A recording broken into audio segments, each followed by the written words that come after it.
The Lord be with you. And with your spirit. A reading from the Holy Gospel according to St. John. Glory to you, O Lord.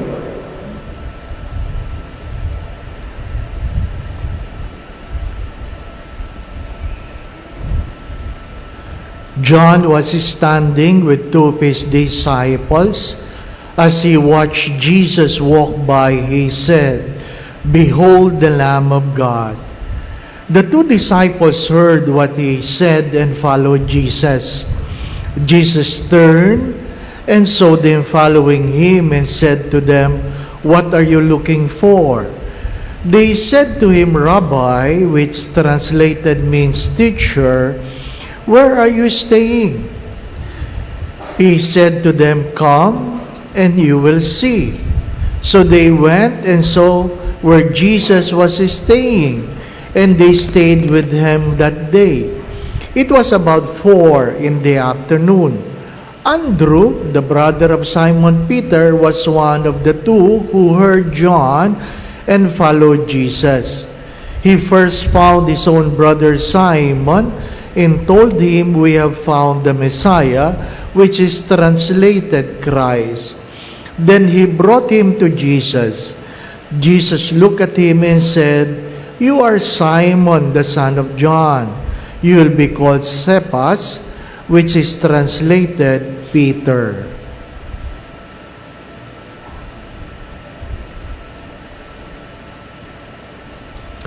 The Gospel of the Lord. Praise to you, Lord Jesus Christ.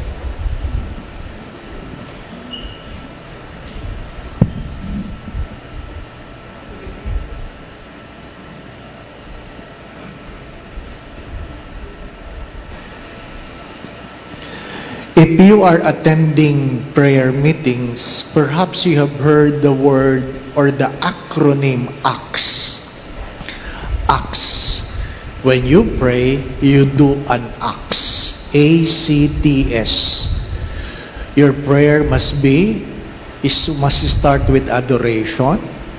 Then you do an act of contrition. Then thanksgiving. Then supplication. Yung mga umattend na prayer meeting, you begin with adoration. You recognize God. Then you recognize yourself as a sinful person. You do an act of contrition. Then you express your gratitude or thanksgiving. Then at the end, you bring to God your petitions or supplication. 4 things entails a good prayer. Number 1, there must be a recognition of God. A recognition of God. The first reading, Eli told Samuel, if you hear the words again, then you recognize God and say, "Here I am, Lord." Maliwanag sa iyo na may tumatawag sa iyong iba. "Here I am, Lord." You recognize. In the gospel, it says, "Behold the Lamb." There was a recognition of who is God. Of who is God. After the recognition, you realize your mission. You realize your mission. And what was the mission in the first reading? That you stand before God and speak to God and say, "Speak, Lord, your servant is listening." You recognize who you are before God. "Speak, Lord, your servant is listening." Every prayer recognizes the mission. That's why when they recognize the Lamb, they come and they ask the Lord, "Where do you stay?" And God said, "Come and you will see." Come and you will see. Mahalaga yun. Yung akin bang pagdadasal, kinikilala ko ba sino ang Diyos? Maliwanag ba sa akin ang aking tungkulin bilang isang mananampalataya? Siguro naintindihan natin yun. But the second reading reminds us of what?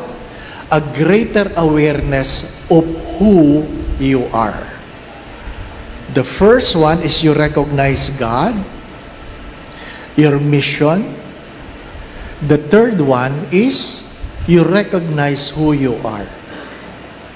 Who you are. Sino ba ako? And the second reading says, my body belongs to God. Because I am created in the image and likeness of God, so I will avoid any immoralities, any sins. Kasi kung kilala mo ang Diyos, naintindihan mo ang kanyang pagka-Diyos, nakikilala mo ang iyong pagkatao, at naintindihan mo kung ano inaasahan sa iyo ng Diyos. My dear friends, my brothers and sisters, many times I have said this, the more you pray, hopefully you sin less. You sin less. Hindi yung sinless, kundi you sin less. Nababawasan. Kung dati, 7 araw ka nagchichismis, hari nawa, 6 na lang. Ano po? Bago ka mamatay, hari nawa, 4 na lang. Hindi po ba? Ano? Nababawasan. That's why, palagi nating sinasabi, we strive to become a better person today than yesterday. We sin less. Nakuha po ninyo? It is not enough that you learn to do what is good, but you avoid evil. Bakit?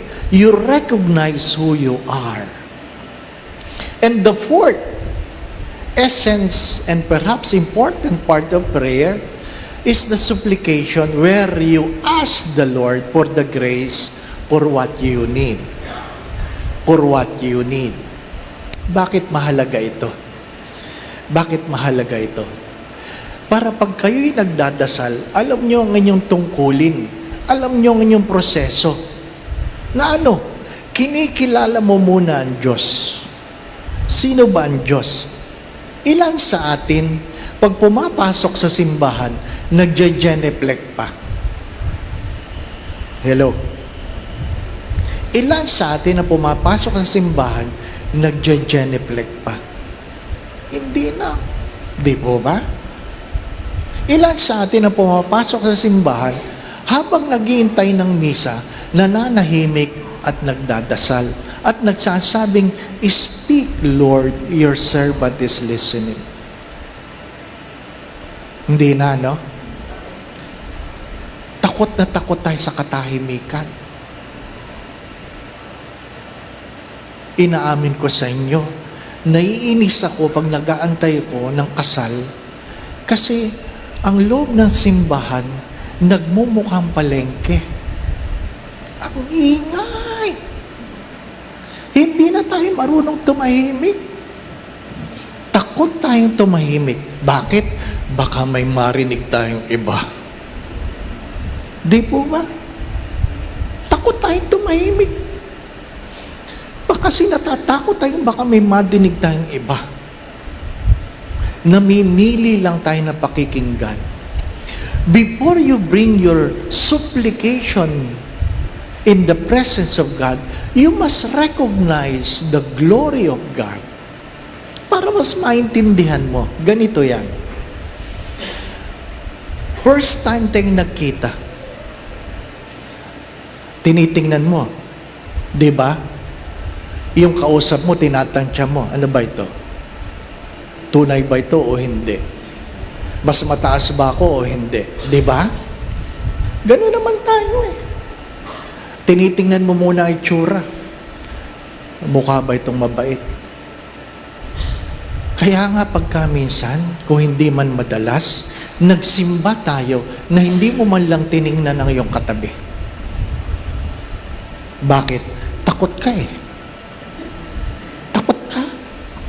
Bakit ka takot? Kayo sumagot, ba't ka takot? Di po ba? Sa totoo lang. Tinitingnan mo ba ngayong katabi? Hello? Hindi. nga pagdating ng peace be with you, kahit saan kayo, psst, psst, psst. May binati ba kayong maayos? Sa totoo lang, wala. Di po ba? Sa totoo lang. Takot tayo. Bakit?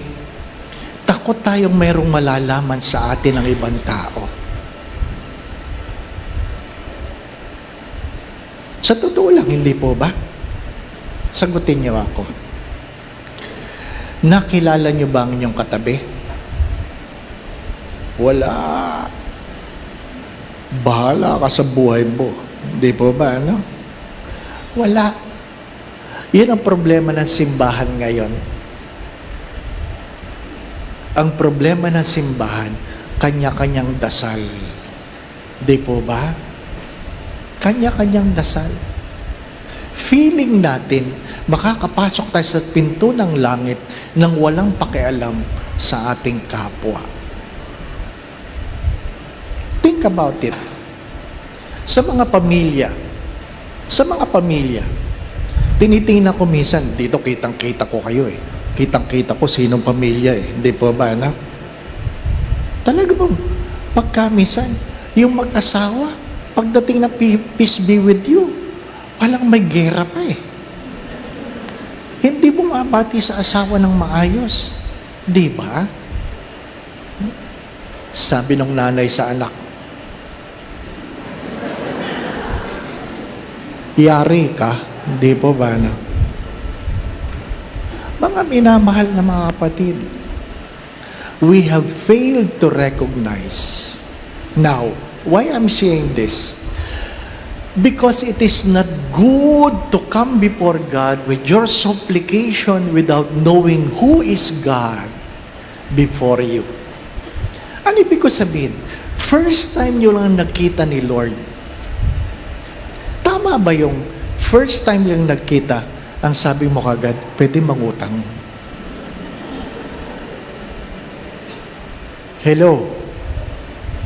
First time nyo lang nakita, ang una mong ginawa, nang hingi ka kagad. Tama ba yon? Ano pakiramdam mo? Baliktarin natin. Ikaw si Lord, dumating ka, may dumating, halimbawa, si Fred, ano po, agad-agad, Lord, pautang. Hindi ba? Anong mararamdaman mo? Wala pang pinagsamahan ng utang ka na. Hindi po ba, ano? Sometimes, if not more often, we look at prayer just an activity but not a relationship. Take note, prayer is all about relationship. Sometimes, when the relationship is deep enough, words are not necessary. Napansin niyo po ba yun? Pag malalim ang relasyon, hindi kailangang may magsalita. Tinginan lang, ramdam mo na. Di po ba, ano? Ngayon, kumpara mo noon, nung nililigawan kayo, tinginan pa lang. Nangingiti ka na eh. Di po ba, ano? Talagang nagtagpo lang mata nyo. Feel na feel mo, no? Ngayon, mag-asawa kayo, sumisigaw na ang misis mo, hindi mo pa rin maintindihan eh. Bakit? Nagkaroon ng puwang ang relasyon. Do you think, my dear friends, my brothers and sisters, it is not applicable to our relationship with God? Isipin mo yan. Na dumadating ka lang sa harapan ng Diyos kapag meron ka lang pangangailangan. Hello? Think about it. Mahirap yung dumadating ka lang sa harapan ng Diyos kung meron kang pangangailangan. Binibiro ko yung isang matanda, Tay, parang nakikita ko yung madalas sa simbahan ngayon . Ano sabi ng isang matanda? Nagpapakilala uli ako, Father. Bakit to? Malapit na eh. Nagkaintindihan kami. Di ba ba, no? Yung matatanda dito, malapit na kayo. Magpakilala na kayo ulit. Di ba ba, no? Mahirap yung matagal yung tinakbuhan ng Diyos. At kung kailan kayo naghihingalo, tatawag kayo ng pare. Di ba ba? Father, baka pwede mo namang i-anoint ang nanay ko. Sabi ko, taga saan ka? Taga Bulacan. Bay, maghanap ka ng pare sa Bulacan. Ba't dito ka sa Greenbelt tumatawag? Di ba ba? Kasi Father, online parishioner mo ako. Ano ka? Mahirap yung pang-online ka lang. Di ba ba? No? Baka pagdating mo sa pinto ng langit, online ka rin. Come to think about it. Di ba? Dito sa lupa, online ka lang. Do you think pagdating mo sa langit, papasok ka? Baka online ka lang. Di ba ba, no? Nasa harapan ka rin ng TV, kita mo ang picture ng anong laman ng langit. Di ba, no? Hoy, kumakain sila. Kaya lang, online lang. Di ba ba, no? Think about it. Seriously. Prayer is a relationship. There must be an awareness of who is God, recognizing the call, realizing who you are before you give your supplication. Amen. Yung po nagtatanong bakit po may dekorasyon pa ang Greenbelt? Kasi sa Greenbelt ang Pasko ay hanggang sa piyesta ng Santo Niño. Ano pa?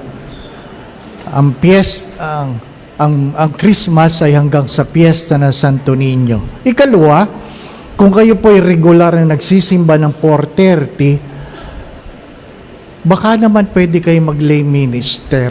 Ano po? Baka lang. Ako, Father, 4:30 lang ako. Ha?